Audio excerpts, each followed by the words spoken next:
Hey guys, what's going on? It's me, Free Time, and today, I know it's been a long time since my last video, but today I want to be talking about black holes. So, basically, what is a black hole?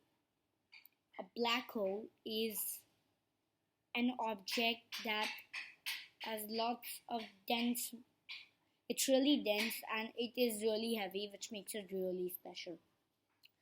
And there's something called the Schwarzschild radius, also known as the event of horizon, which attracts everything in your body, everything apart from protons. So that's the plus thing about it. But beyond the Schwarzschild radius or the event of horizon, not even light can pass.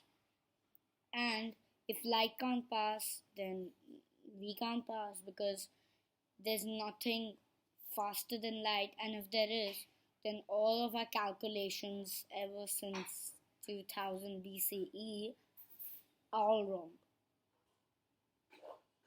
So, how do you make a black hole?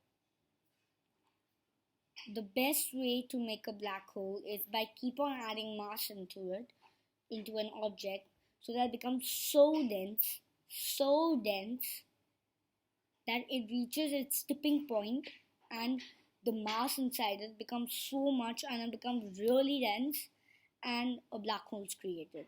So if you say compress Mount Everest, the black hole will be oh wait, just before that I have one more thing. Another way how to make a black hole is by compressing one object until it reaches its tipping point and it becomes a black hole.